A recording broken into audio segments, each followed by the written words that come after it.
কৃষক বন্ধু প্রকল্পের ফর্ম আপনি কিভাবে ফিল আপ করবেন তার সম্পূর্ণ পদ্ধতি কিন্তু আমরা আজকের এই ভিডিওতে বিস্তারিতভাবে দেখে নেব। ভিডিওটি বিস্তারিতভাবে দেখে নেওয়ার আগে ছোট্ট একটা অনুরোধ, যদি চ্যানেলে নতুন হয়ে থাকেন অবশ্যই চ্যানেলটা সাবস্ক্রাইব করে রাখবেন এবং নোটিফিকেশনটা অল করে রাখবেন এই ধরনের সমস্ত আপডেট সবার আগে পাওয়ার জন্য। চলুন আজকের আপডেটটা আমরা বিস্তারিতভাবে দেখে নিই। এই মুহূর্তে স্ক্রিনে যে ফর্মটা দেখছেন এটা কিন্তু কৃষক বন্ধু প্রকল্পের নতুন 2025-এর কিন্তু ফর্ম কিন্তু দেখতেই পাচ্ছেন স্ক্রিনে, এবং এখানে উপরে দেখতে পাবেন পশ্চিমবঙ্গ সরকার কৃষি বিভাগ কৃষক বন্ধু নতুন প্রকল্পে নাম নথিভুক্তকরণের কিন্তু আবেদনপত্র। প্রথমে আপনাকে কিন্তু পাসপোর্ট সাইজ ফটো আপনাকে এখানে কিন্তু আপনার একটা মারাতে হবে, এবং তারপরে দেখুন প্রথমে আপনি লিখবেন আপনার বড় হাতের যে যার নামে আবেদন করছেন তার নামটা কিন্তু এখানে ইংরেজিতে লিখবেন, এবং তারপরে দেখুন নাম পর্চা অনুযায়ী বাংলায়, অর্থাৎ আপনার জমির যে রেকর্ড রয়েছে সেই রেকর্ড অনুযায়ী যে নামটা আছে সেটা কিন্তু বাংলায় এখানে লিখবেন। তারপরে বাসস্থানের পুরো ঠিকানাটা কিন্তু আপনাকে এখানে দিতে হবে।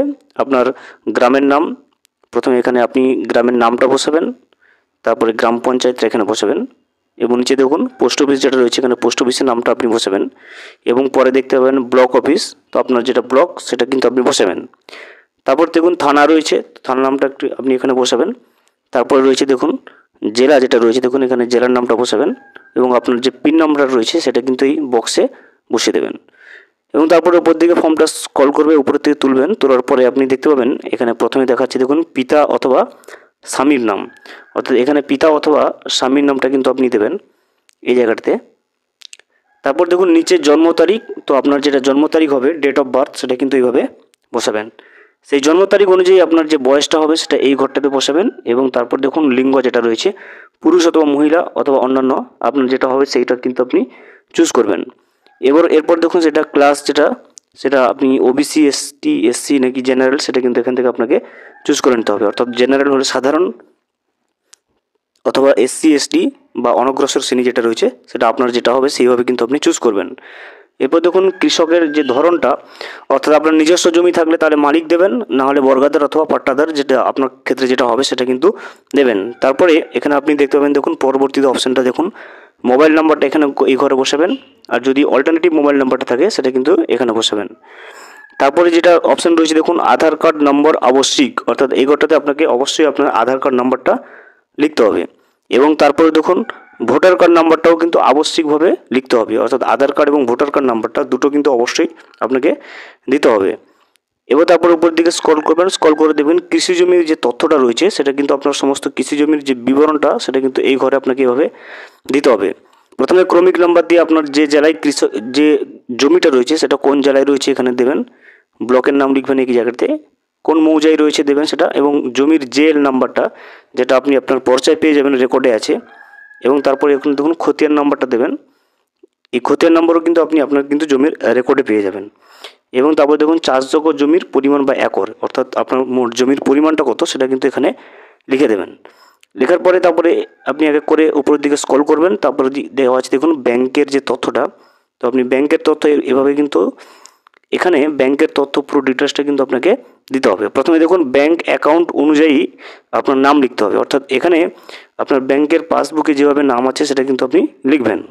ব্যাংকের পাসবই অনুযায়ী নাম লেখার পরে তারপর যে অপশানটা আসছে আপনি দেখতে পাবেন দেখুন অ্যাকাউন্ট নাম্বারটা কিন্তু আপনাকে লিখতে হবে। এখানে আপনি দেখতে পাবেন দেখুন অ্যাকাউন্ট নাম্বার ঘরটা পেয়ে যাবেন, এখানে আপনার পাসবইয়ে কিন্তু অ্যাকাউন্ট নাম্বারটা পেয়ে যাবেন, সেই মতো কিন্তু অ্যাকাউন্ট নাম্বারটা আপনি বসাবেন।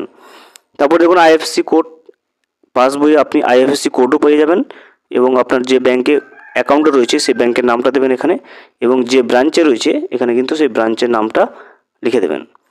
তারপর দেখুন অ্যাকাউন্টের ধরন, অর্থাৎ আপনার অ্যাকাউন্টের সেভিংস অথবা কারেন্ট অ্যাকাউন্ট সেটা কিন্তু আপনাকে এখানে ঠিক চিহ্ন দিতে হবে।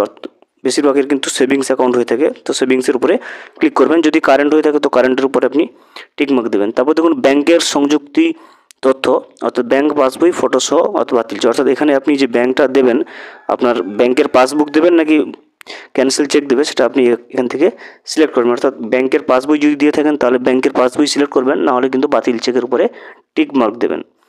এরপর দেখুন মনোনীত ব্যক্তির তথ্য, উপরের দিকে স্ক্রল করবে দেখবেন আপনি যাকে নমিনি রাখতে চাইছেন কৃষক বন্ধু প্রকল্পে তার সমস্ত ডিটেলস কিন্তু আপনাকে এখানে দিতে হবে। প্রথমে আপনি দেখুন এখানে নমিনির যে নামটা নমিনি নামটা এখানে বসাবেন। তারপরে দেখুন বলছে আবেদনকারীর সাথে সম্পর্ক নমিনির কী, অর্থাৎ যাকে নমিনি রাখতে চাইছেন আবেদনকারীর সাথে তার সম্পর্ক কী সেটা কিন্তু এখানে লিখতে হবে। নমিনির পিতা অথবা স্বামীর নামটা আপনাকে এখানে দিয়ে দিতে হবে এবং নমিনির যে জন্ম তারিখ ডেট অফ বার্থটা সেটা এখানে বসাবেন এবং জন্ম তারিখ অনুযায়ী নমিনির বয়স কত হচ্ছে সেটা এখানে বসাবেন। তারপর দেখুন নমিনির অভিভাবকের নামটা কি সেটা কিন্তু এখানে দিয়ে দিতে হবে। এরপর দেখুন আমি এত দ্বারা অঙ্গীকার করছি যে আমি অন্য কোনো জায়গায় কৃষক বন্ধু প্রকল্পে নথিভুক্ত জন্য কিন্তু আবেদন করিনি, সেই অর্থে যে একটা ডিক্লারেশনটা রয়েছে সেটা কিন্তু এখানে ডিক্লারেশনটা পূরণ করতে হবে। এরপরে দেখুন যে ডিক্লারেশনটা এসছে সেই ডিক্লারেশনটা কিন্তু আপনাকে সুন্দরভাবে পূরণ করে যেতে হবে। এখানে যে ডিক্লারেশনটা আপনি দেখতে পাবেন, দেখুন আমি এত দ্বারা অঙ্গীকার করছি যে আমি অন্য কোনো জায়গায় কৃষক বন্ধু নতুন প্রকল্পে নথিভুক্তকরণের জন্য আবেদন করিনি। উপরোক্ত কৃষি জমি আমি এখানে আপনার নামটা লিখবেন এবং তারপরে দেখবেন আপনি যেভাবে পেয়েছেন ওই জমিটা ক্রয় করে পেয়েছেন নাকি উত্তরাধিকার সূত্রে পেয়েছে সেটা সেইভাবে কিন্তু আপনি টিকমার্ক দেবেন এবং এখানে আপনার ভোটার কার্ড নাম্বারটা বসাবেন এবং তারপর দেখুন এখানে আধার কার্ড নাম্বারটা বসিয়ে আপনার সিগনেচারটা কিন্তু এখানে করবেন এবং এখানে তারিখটা বসিয়ে দেবেন। পুরো ফর্মটা ফিল আপ করার পরে কিন্তু আপনাকে নিচের দিকে যে প্রাপ্তির শিকার রয়েছে এখানে কিন্তু আপনি কিছু করার আপনার প্রয়োজন নেই। দুয়ারে সরকার ক্যাম্পে যারা বসে থাকবে, যারা এই আবেদন ফর্মটা গ্রহণ করবে তারা কিন্তু এই ফর্মটা ফিল আপ করে আপনাকে কিন্তু এই রসিদটা দিয়ে দেবে। এরপরে যে স্বঘোষণাপত্রটা রয়েছে দেখুন নিচের দিকে কৃষক বন্ধু প্রকল্পে আবেদন করার যে স্বঘোষণাপত্র সেটা কিন্তু আপনাকে পূরণ করতে হবে। বড় হাতের ইংরেজি হরফে কিন্তু আপনাকে পূরণ করতে হবে, সেটা কিন্তু লেখা রয়েছে ইনস্ট্রাকশনে। দেখুন এখানে আমি আপনার নামটা বড় হাতের ইংরেজি অক্ষরে লিখবেন এখানে, তারপর দেখুন পিতা অথবা স্বামীর নামটা লিখবেন এখানে, এরপর আপনার গ্রামের নাম লিখবেন এখানে এবং তারপরে গ্রাম পঞ্চায়েত অথবা পৌর এলাকার নাম আপনি লিখবেন এবং পরে দেখুন এখানে ব্লকের নাম দেবেন, থানার নাম লিখবেন এখানে এবং তারপরে জেলার নাম লিখবেন। দেখুন এত দ্বারা ঘোষণা করছি আমি মালিক নথিভুক্ত রায়তির ওয়ারিশন নথিভুক্ত বর্গাদারের ভোগ চাষি ওয়ারিশন হিসেবে আপনার যে জমির পরিমাণটা সেটা কিন্তু একরে যেটা রয়েছে আপনাকে কিন্তু এখানে পূরণ করতে হবে। সেই অনুযায়ী কিন্তু ক্রমে আপনার যে রেকর্ডের যে জায়গাটা রয়েছে সেই রেকর্ডটা বের করে দেবেন, সমস্ত তথ্য পেয়ে যাবেন। এখানে ক্রমিক সংখ্যা বসাবেন 1 নম্বর দিয়ে এরপরে আপনার যে জমিটা যে জায়গায় রয়েছে সেটার ব্লক, তারপরে মৌজা এবং জমির ভেতরে দেখতে পাবেন রেকর্ডে জিএল নাম্বার পেয়ে যাবেন এবং তারপরে খতিয়ান নম্বর আছে এবং জমির যে দাগ নম্বর সেটাও কিন্তু এখানে বসিয়ে দিয়ে আপনার মোট টোটাল জমির পরিমাণটা এখানে বসাবেন। বসিয়ে দিয়ে নিচের দিকে স্ক্রল করবেন, দেখবেন আমি এতটা উল্লেখিত তথ্য অনুযায়ী কৃষক বন্ধু নতুন প্রকল্পের সহায়তা পাওয়ার জন্য কিন্তু আবেদন করছি। আমার উল্লেখিত দাবির সমর্থনে নিম্নলিখিত নথিগুলি জমা দিচ্ছি যেটি প্রযোজ্য এবং সেটিতে কিন্তু টিক চিহ্ন আপনাকে এখানে দিতে হবে। আপনার জমির যে রয়েছে রেকর্ড থাকলে আপনার যে খতিয়ান নম্বরটা রয়েছে খতিয়ান নম্বর অথবা মিউটেশন সার্টিফিকেট এই সমস্ত কিছু থাকলে কিন্তু আপনাকে দিয়ে দিতে হবে। অবশ্যই যদি আপনি রেকর্ড থাকে তাহলে খতিয়ান নম্বরটা এখান থেকে কিন্তু আপনাকে বসিয়ে দিতে হবে।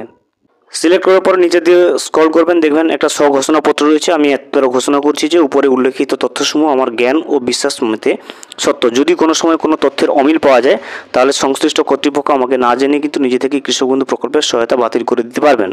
সেক্ষেত্রে আমি যদি কোনো সহায়তা পেয়ে থাকি সেই পরিমাণ অর্থ ফেরত দিতে বাধ্য থাকিব।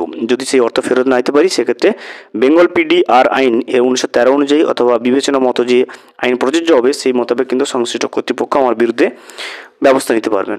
এটা কিন্তু একটা ডিক্লারেশন থাকবে। এভাবে পড়ে নেওয়ার পরে আপনি দেখবেন এখানে স্থান এবং তারিখ, আপনার জায়গার নাম লিখবেন এখানে যে গ্রামের নামটা, তারপরে তারিখটা দেবেন, আবেদনকারী যিনি থাকছেন তার স্বাক্ষর এখানে থাকবেন এবং তারপর দেখুন এখানে যে চালু মোবাইল নাম্বারটা থাকছে কিন্তু আবেদনকারী সেই মোবাইল নাম্বারটা দিয়ে দিতে হবে। এরপরেই কিন্তু কৃষক বন্ধু প্রকল্পে আধার সংযুক্তিকরণের জন্য কিন্তু যে সম্মতিপত্র সেটা কিন্তু চলে আসবে। এখানে আপনি দেখবেন দেখুন আধার প্রমাণীকরণের যে সম্মতিপত্র সেটা কিন্তু উপরে হেডলাইনও দেওয়া থাকবে, দেখতে পাচ্ছেন। এরপর দেখুন আমি পরে কিন্তু আপনার যিনি আবেদন করছে তার নামটা কিন্তু এখানে বসাবেন এবং তিনার যে আধার নাম্বারটা রয়েছে দেখুন এখানে আধার কার্ড নাম্বারটা বসিয়ে দেবেন এবং দেখবেন এর ধারক কৃষি বিভাগ পশ্চিমবঙ্গ সরকারকে ইউআইডি এর সাথে প্রমাণীকরণের জন্য আমার আধার নম্বর, নাম, আঙুলের ছাপ, ফিঙ্গারপ্রিন্ট, আইরিস ব্যবহার করার সম্মতি দিচ্ছি। কৃষি বিভাগ পশ্চিমবঙ্গ সরকার আমাকে বলেছেন যে শুধুমাত্র কৃষক বন্ধু নতুন প্রকল্পের ডেটাবেস প্রমাণীকরণের উদ্দেশ্যে আমার পরিচয় কিন্তু ব্যবহার করা হবে। আরও বলেছেন যে আমার বায়োমেট্রিক্সে সংরক্ষণ করা হবে না, কাউকে দেওয়া হবে না, শুধুমাত্র প্রমাণীকরণের উদ্দেশ্যে সিআইডিআর এর ক্ষেত্রে কিন্তু জমা দেওয়াটা হবে।